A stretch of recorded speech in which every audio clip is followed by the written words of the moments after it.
Magnetic poles.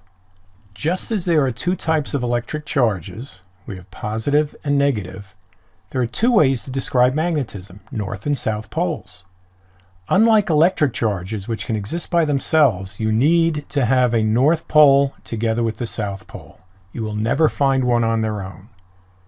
The magnetic field actually starts with individual atoms, where each atom has a north and a south pole.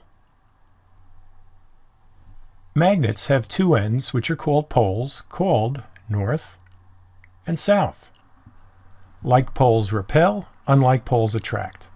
This attraction or repulsion is the magnetic force, very similar to electric force. And here's a cool video on magnetic levitation. The compass is an indicator of Earth's magnetic field or any other nearby magnetic field.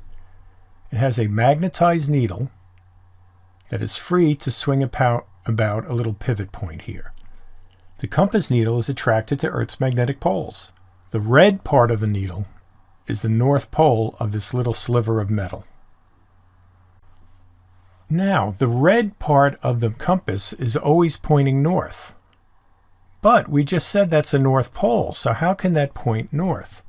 Well, the Earth's geographic north pole, which is north of Canada in the Western Hemisphere, and in the Arctic, okay, that's actually a magnetic south pole.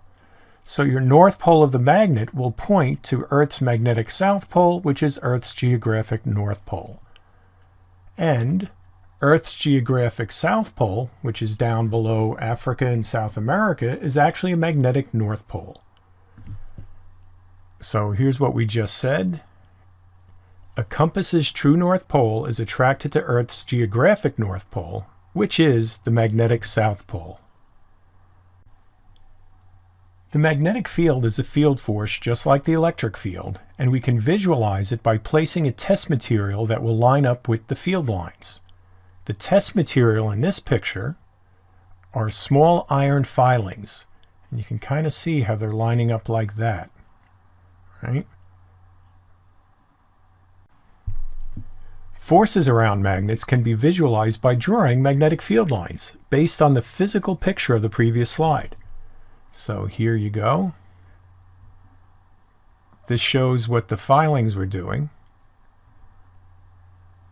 And what also happens is it goes right through the magnet. There's magnetic fields within the magnet, so the filings also line up above the magnet. The lines indicate the strength and direction of the magnetic field.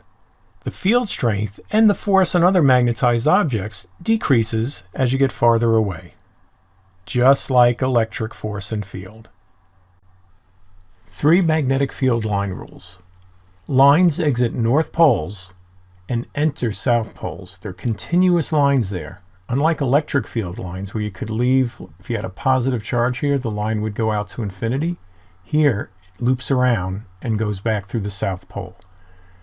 And because we don't have an infinite sheet of paper, some of these like this would go off the page and come back. But the key thing, exit north poles, enter south poles in a continuous line. The lines, just like electric field lines, never cross. And just like electric field lines, lines that are closer together represent stronger fields. So here's the strongest field right here due to that magnet on either side. Then it gets weaker farther away. Compare the electric field lines on our top row here with the magnetic field lines. Very similar, aren't they? The only difference is, let's look at this positive charge. Do you ever see any lines coming back? No, they're always leaving. And the same thing would be true for the North Pole, but if you look at the magnet as a whole, here's the South Pole, the field lines come back. So they go in big, they're not circles, but ovals, some kind of circular oval shape. Where for the electric field, this line, that can go out to infinity. Here we have, unlike poles, we have a north and a south. Here's the field lines we draw. And here's what it would look like if we had 2 bar magnets and then a bunch of metal filings thrown between them. You can see how they line up, pretty much how we drew them. And now we have 2 like poles facing each other. And look how the iron filings line up to duplicate that. Now the only thing this picture doesn't tell us is the direction of the field. Okay, that's what we put on over here based on our convention that field lines leave the North Pole.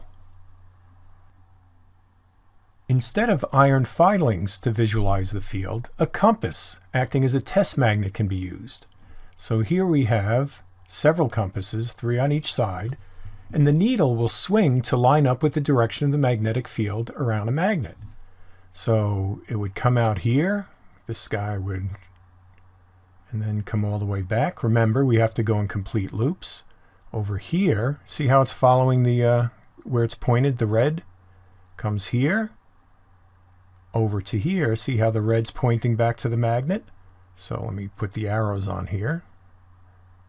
And we'll draw one more, coming down here. Red points in the direction. Come back.